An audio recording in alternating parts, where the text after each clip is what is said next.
আজই ডাউনলোড করুন আর এনজয় করুন আপনার পছন্দের শো।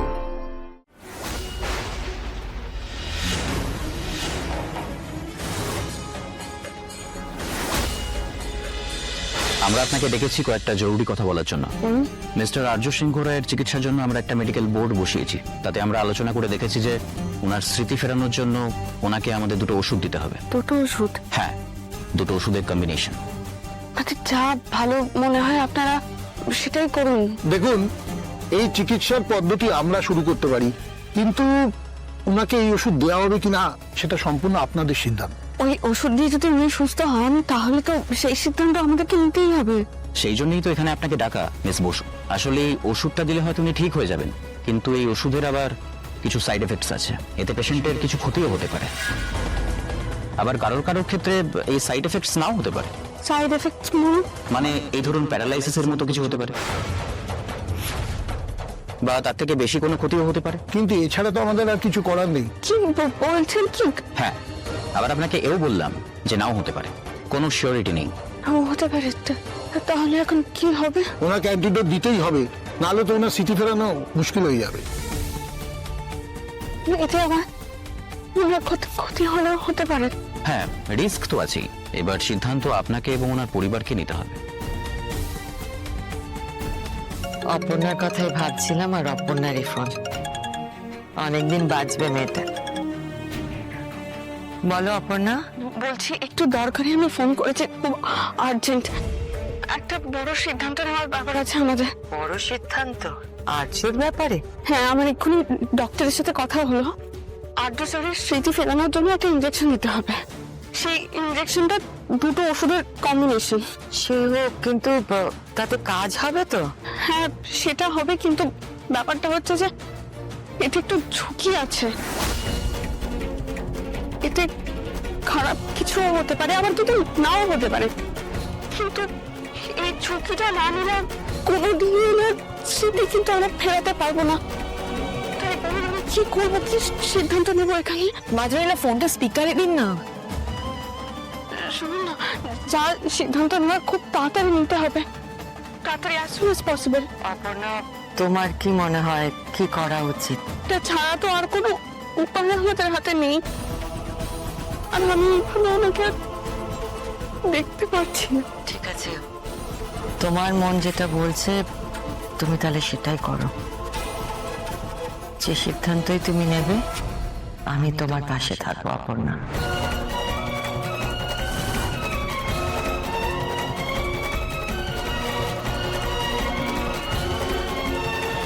কি সিদ্ধান্ত নেওয়ার কথা বলছিলেন মাধুরীলা?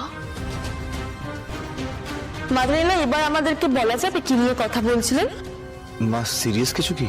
সিদ্ধান্ত নেওয়ার ব্যাপার যখন সিরিয়াস তো বটেই। আপনি আমাদেরকে কিছু বললেন না, সবটা আপনি অপর্ণার উপর ছেড়ে দিলেন। ওকে, ও তো এখনো এই বাড়ির কেউ হয়নি, তাহলে মানুষে আজ হয়নি কাল হবে। কালও আমাদের পরিবারের অংশ হতে চলেছে। আর তাছাড়া আমি অপর্ণাকে ভরসা করি। এরপর আর্যর অনেক কিছুতে অপর্ণাকেই সিদ্ধান্ত নিতে হবে। তাই আজকের সিদ্ধান্তটা অপর্ণাই নিক, কারণ অপর্ণাকে আমি সত্যি ভরসা করি।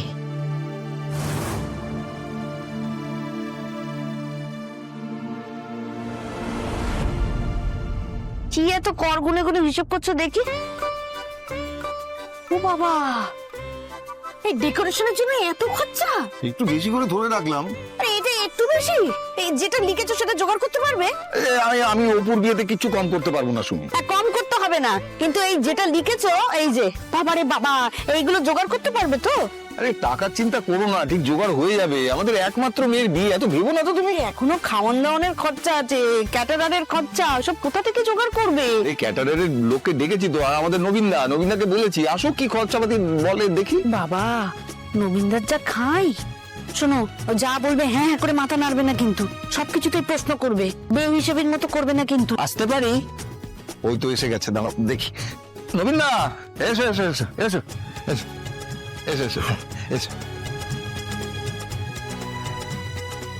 আপনি যেমন যেমন বলেছিলেন আমি সেইভাবে গুছিয়ে একটা লিস্ট বানিয়েছি, আপনি একটু দেখে নিন। কয়েকটা আইটেম আমি নিজেই করে দেবো। আপনার মেয়ের বিয়ে বলে কথা। হ্যাঁ শুনুন না নবীনদা, সে দেবেন, কিন্তু এই মাছটা কিন্তু একটু ভালো জাতের দিতে হবে। আর আপনি পিসগুলো খুব একদম পাতলা পাতলা করে কাটান, ওটা একটু দেখে নেবেন। ছি ছি বৌদি, এভাবে লজ্জা দেবেন না। আপনাদের সঙ্গে কি আমাদের সেরম ব্যাপার?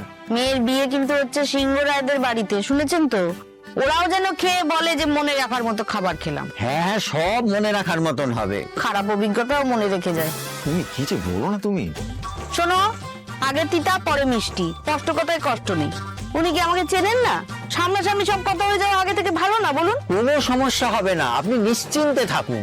বলছি শোনো না নবীনদা, হ্যাঁ। তুমি যে এইগুলো দিয়েছো মেনুগুলো, হ্যাঁ। এগুলো এক একটার ওই প্লেট হিসাবে কত করে পড়ছে গো? ওসব কথা পরে হবে, আগে আপনারা মেনু সিলেক্ট করুন। আর মেয়ের সঙ্গে একবার আলোচনা করে নিন, ওরও তো একটা পছন্দ অপছন্দের ব্যাপার থাকতে পারে। আমি পরে আরেকবার আসবো। এই চল চল চল। ও নবীনদা, আরে একটু চা খেয়ে যাও। না না, আজকে না, আরেকদিন আসবো ওখানে। হ্যাঁ বৌদি, আসি। হ্যাঁ চল আসুন। চল চল চল।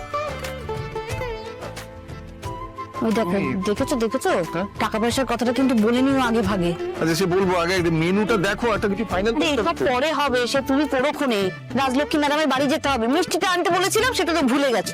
উফ বাবা, সব কিছু তো আমাকেই মাথায় রাখতে হয়। যাওয়ার পথে মিষ্টি কিনে নেবো। সবসময় খালি হাতে যাওয়া যায় না। ঠিক আছে, ও যাওয়ার সময় নিয়ে নেবো। এই শোনো, নমস্কারই কথা দিতে হবে, সেগুলোর একটা লিস্ট বানাতে হবে। তারপর ওদের তরফ থেকে কতজনকে আমরা নেমন্তন্ন করবো, কিছুই তো এখনো হয়নি। চলো চলো তাড়াতাড়ি চলো চলো চলো।